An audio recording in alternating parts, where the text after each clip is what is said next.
오늘 우리들에게 주시는 하나님의 말씀은 요한계시록 1장입니다. 요한계시록 1장, 제가 가지고 있는 성경으로는 신약 398페이지에 있습니다. 우리 이 말씀을 드라마 바이블로 함께 읽고 그 이후에 하나님의 은혜 나누도록 하겠습니다. 요한계시록 제1장. 예수 그리스도의 계시라. 이는 하나님이 그에게 주사 반드시 속히 일어날 일들을 그 종들에게 보이시려고 그의 천사를 그 종 요한에게 보내어 알게 하신 것이라. 요한은 하나님의 말씀과 예수 그리스도의 증거 곧 자기가 본 것을 다 증언하였느니라. 이 예언의 말씀을 읽는 자와 듣는 자와 그 가운데 기록한 것을 지키는 자는 복이 있나니 때가 가까움이라. 요한은 아시아에 있는 7교회에 편지하노니 이제도 계시고 전에도 계셨고 장차 오실 이와 그의 보좌 앞에 있는 7 영과 또 충성된 증인으로 죽은 자들 가운데서 먼저 나시고 땅의 임금들의 머리가 되신 예수 그리스도로 말미암아 은혜와 평강이 너희에게 있기를 원하노라. 우리를 사랑하사 그의 피로 우리 죄에서 우리를 해방하시고 그의 아버지 하나님을 위하여 우리를 나라와 제사장으로 삼으신 그에게 영광과 능력이 세세토록 있기를 원하노라. 아멘. 볼지어다 그가 구름을 타고 오시리라. 각 사람의 눈이 그를 보겠고 그를 찌른 자들도 볼 것이요 땅에 있는 모든 족속이 그로 말미암아 애곡하리니 그러하리라. 아멘. 주 하나님이 이르시되 나는 알파와 오메가라. 이제도 있고 전에도 있었고 장차 올 자요 전능한 자라. 나 요한은 너희 형제요 예수의 환난과 나라와 참음에 동참하는 자라. 하나님의 말씀과 예수를 증언하였으므로 말미암아 밤모라 하는 섬에 있었더니 주의 날에 내가 성령에 감동되어 내 뒤에서 나는 나팔 소리 같은 큰 음성을 들으니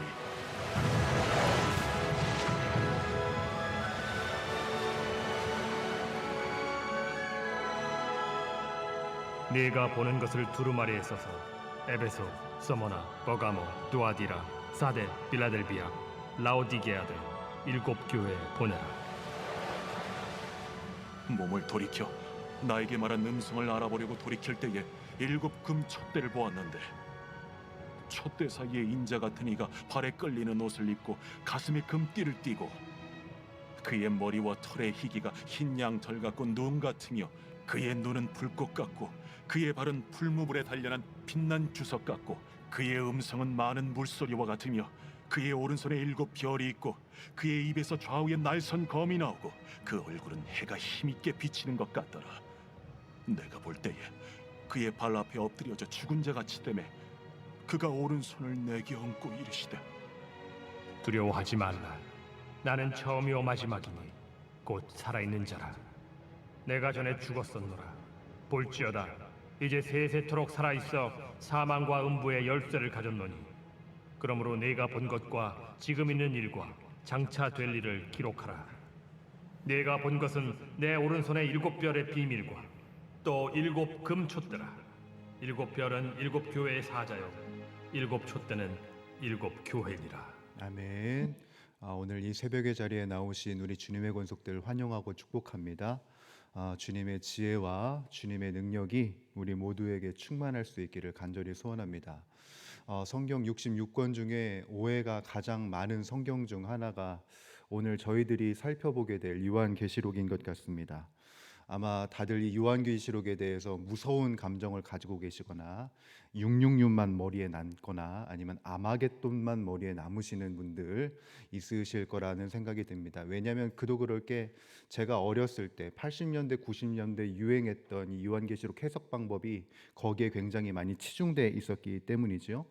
그래서 이 요한계시록에 대해서 두려운 마음, 이 성경이 너무 무섭다 라는 생각을 가지신 분들이 좀 많으실 수도 있겠지만 요한계시록은 무서운 성경이 아니라 오늘 주님께서 우리들에게 또한 성도들에게 주시기 위한 위로의 성경이다. 우리들이 이 초점을 놓치면 안 되겠습니다. 우선은 제가 이 요한계시록의 포문을 여는 사람으로서 이 배경에 대해서 좀 설명을 드리고, 그리고 우리들이 어떠한 시각으로 이 성경을 봐야 될지 좀 설명을 드리는 시간을 갖도록 하겠습니다. 신약에는 크고 작은 박해들이 있었습니다.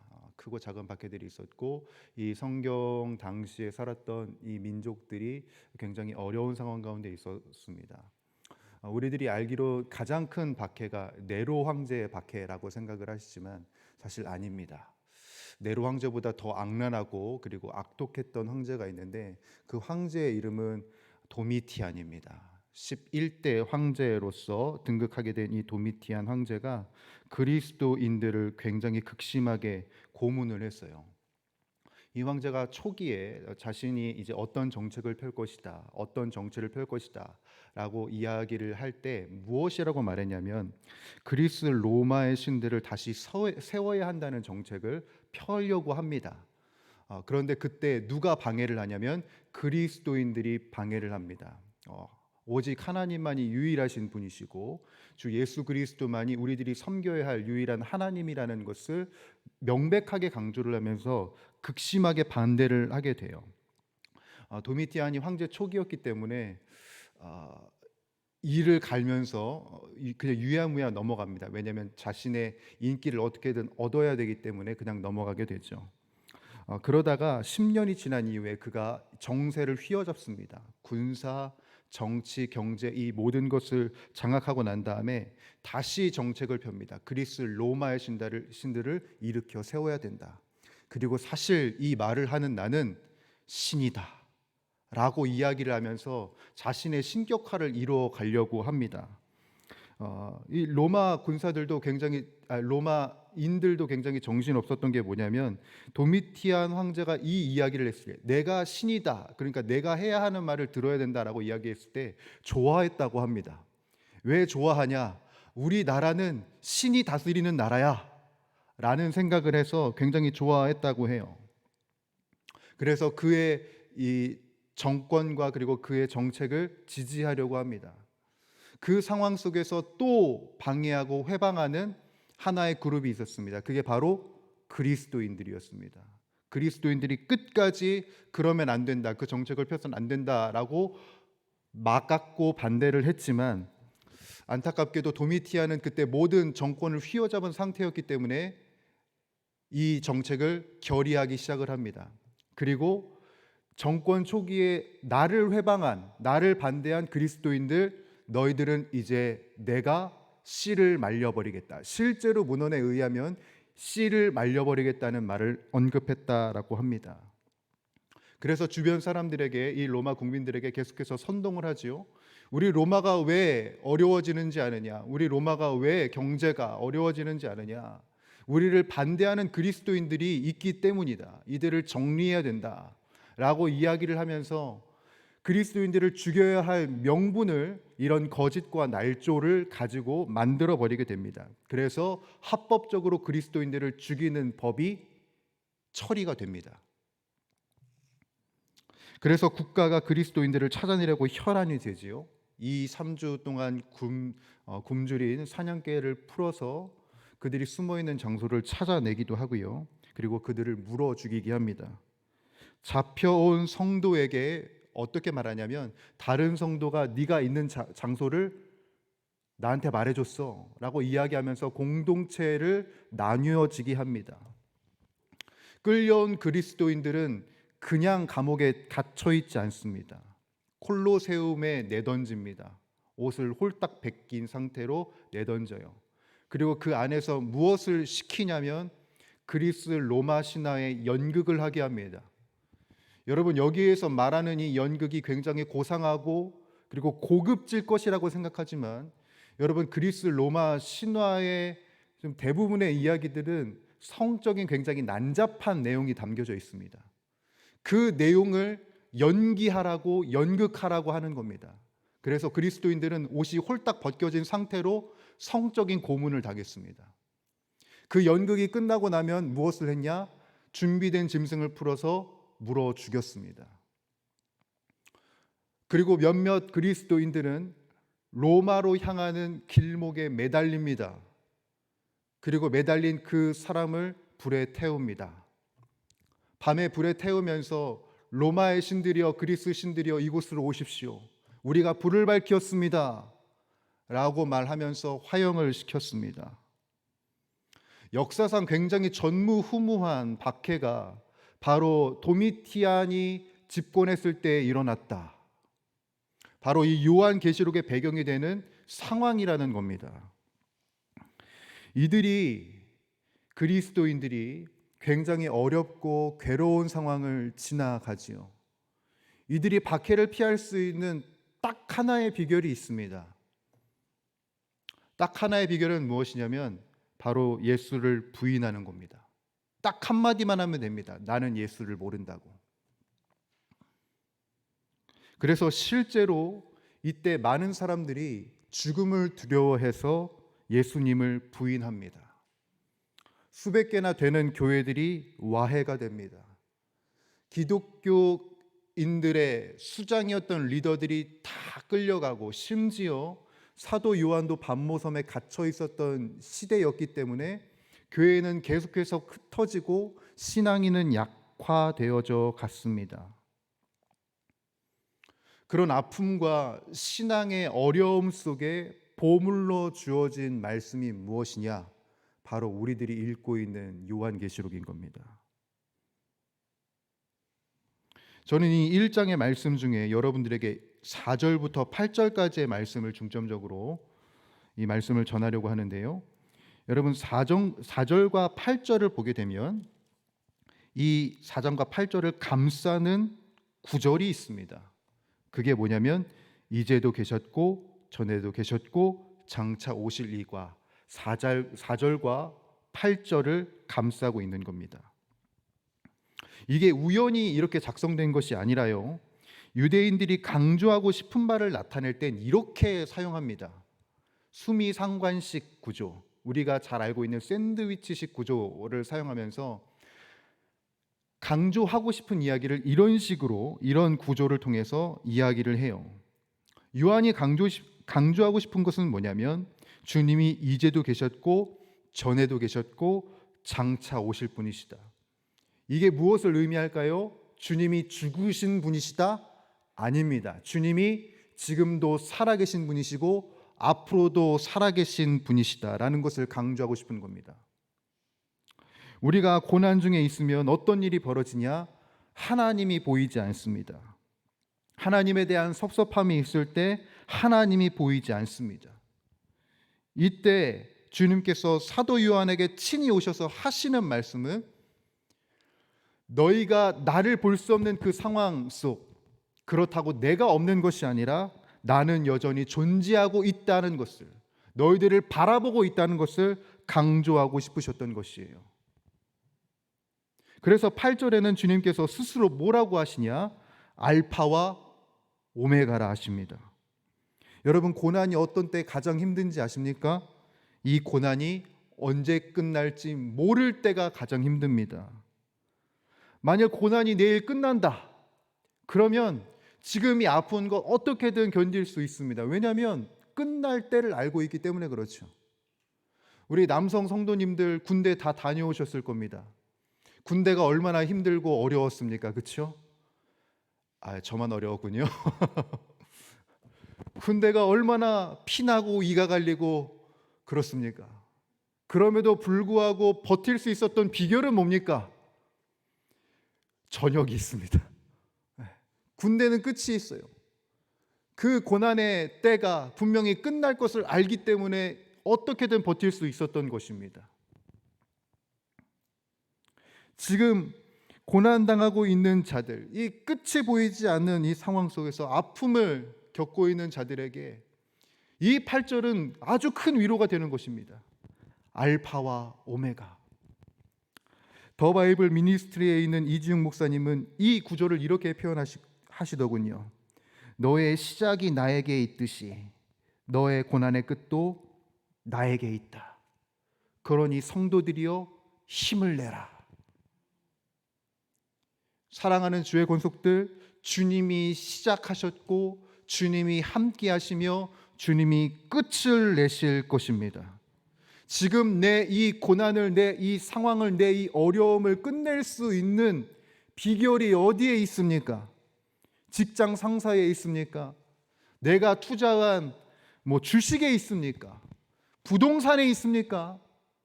여러분, 세상에 있지 않습니다. 알파와 오메가이신 주님께 있는 것이지요. 그 주님을 사도 요한은 집중하라는 것이고, 주님은 이 시대를 살아가고 있는 우리들이 바로 주님을 바라볼 수 있기를 원하시는 것입니다. 그래서 사도 요한이 이렇게 이야기하죠. 그 주님을 전능하신 분이라고 고백합니다. 전능하신 주님께 우리들의 삶을 맡겨드릴 때 우리들은 아름다운 결말을 맞이할 수 있는 것이고 온전한 결말을 맞이할 수 있게 되는 것입니다. 그래서 여러분, 우리 한번 8절 같이 고백해 볼까요? 1장 8절입니다. 주 하나님이 이르시되 나는 알파와 오메가라, 이제도 있고 전에도 있었고 장차 올 자요 전능한 자라 하시더라. 아멘. 이 전능하신 하나님께서 바로 우리들의 하나님 되십니다. 그러니 성도님들 힘내십시오. 주님이 우리와 함께 하십니다. 특별히 서두에도 말씀드렸듯이 이 요한계시록은 결코 무서운 책이 아닙니다. 세상 고난 속에 있는 우리들을 위로하시는 주님의 메시지인 것이지요. 이제 오늘부터 우리들이 이 말씀을 한 장 한 장씩 읽어 갈 텐데, 우리들의 고난을 도말하시는 그 전능하신 하나님을 만나실 수 있는 우리 모두가 되기를 소원하고, 그 주님으로 인하여서 응답을 받는 귀한 나날들 우리들에게 열릴 수 있기를 주님의 이름으로 간절히 축복합니다. 기도하겠습니다. 살아계시고 역사하고 계시며 우리들의 고난을 도말하실 전능하신 주 하나님 아버지, 주님의 임재와 주님의 사랑과 주님의 말씀이 우리들의 인생을 온전히 견인하시며 인도하시며 우리들의 삶을 온전한 결말로 인도하실 수 있는 유일한 비결임을 우리들이 고백합니다. 살아 역사하고 계신 주님, 우리가 그 전능하신 주님을 집중할 수 있도록 영안을 열어 주시옵소서. 수많은 고난과 수많은 장애물들 내 주변에 있지만, 그렇지만 고요하게 우리들을 바라보시는 주님을 향한 시선을 우리들이 놓치지 않게 하여 주시옵소서. 그래서 알파와 오메가 되신 그 주님, 우리들의 시작을 이루시고 아름다운 결말을 이루실 그 주님을 우리들의 인생 속에 만끽하게 하여 주시옵고, 영원에 이르기까지 전능하신 주님과 동행하는 우리들의 인생이 다 되게 하여 주시옵소서. 오늘도 많은 기도의 제목들 가지고 나왔습니다. 그러나 딱 하나 우리들이 간구하는 것은 주님이 우리들의 기도를 들어주시길 원하는 이 한 가지의 기도 제목을 가지고 나아갑니다. 주님, 이 아침이 응답이 있는 시간이 되게 하시고 주님의 위로를 얻는 시간이 되게 하시고 주님의 능력으로 충만케 되는 이 시간이 되게 하여 주시옵소서. 함께하여 주실 줄 믿사오며 우리 주 예수 그리스도의 이름으로 간절히 기도드립니다. 아멘. 우리 주님 가르쳐 주신 기도 함께 드리도록 합니다. 하늘에 계신 우리 아버지, 아버지의 이름을 거룩하게 하시며 아버지의 나라가 오게 하시며 아버지의 뜻이 하늘에서와 같이 땅에서도 이루어지게 하소서. 오늘 우리에게 일용할 양식을 주시고 우리가 우리에게 잘못한 사람을 용서하여 준 것 같이 우리 죄를 용서하여 주시고 우리를 시험에 빠지지 않게 하시고 악에서 구하소서. 나라와 권능과 영광이 영원히 아버지의 것입니다. 아멘. 이 시간 우리 함께 기도하며 나가도록 할 때 주님, 우리들을 머리부터 발끝까지 성령으로 충만케 하여 주셔서 마땅히 기도할 바를 알게 하여 주시옵소서. 고난 중에 힘겨움 중에 모든 것을 합력하여 선을 이루시는 그 주님을 만끽하는 이 하루가 되게 하여 주옵소서. 가정을 위하여서 기도할 때 주님, 우리 가정이 말씀의 권위에 순복하기를 원합니다. 그래서 말씀으로 살아가는 믿음의 가정으로 굳건히 서게 하여 주시옵소서. 교회를 위하여서 기도할 때 하늘의 복을 받아 세상의 복이 되라는 표어와 같이 우리가 하나님의 복을 누리고 그리고 그 복을 세상에 흘려보내는 제사장된 교회가 되게 하여 주시옵소서. 이 나라와 민족을 위하여서도 기도하겠습니다. 이 나라가 오직 하나님이 주인 되신 나라가 되게 하시고 주님의 주되심을 열방 가운데 선포하는 동방의 예루살렘이 되게 하여 주시옵소서. 특별히 4월 10일 총선이 있습니다. 주님의 공의와 정의를 이룰 수 있는 신실한 일꾼이 일어서게 하여 주시옵소서. 우리 환우들과 그리고 여러분들이 가지고 나오신 기도의 제목들 붙들고 우리 합심하여 간절히 기도하며 나가도록 하겠습니다. 기도하겠습니다. 살아서 역사하고 계시며 오늘도 우리들의 인생 속에 놀라운 일을 이루시는 주 하나님 아버지, 주님의 위대하심 속에, 주님의 전능하심 속에 우리들이 온전히 거하기를 원합니다. 우리들의 삶을 온전히 견인하시는 주님, 우리들의 삶을 향하여 성실하게 일하시는 주님, 그 전능하신 주님과 동행할 수 있는 우리들의 모습이 되길, 우리들의 신앙이 되기를 원합니다.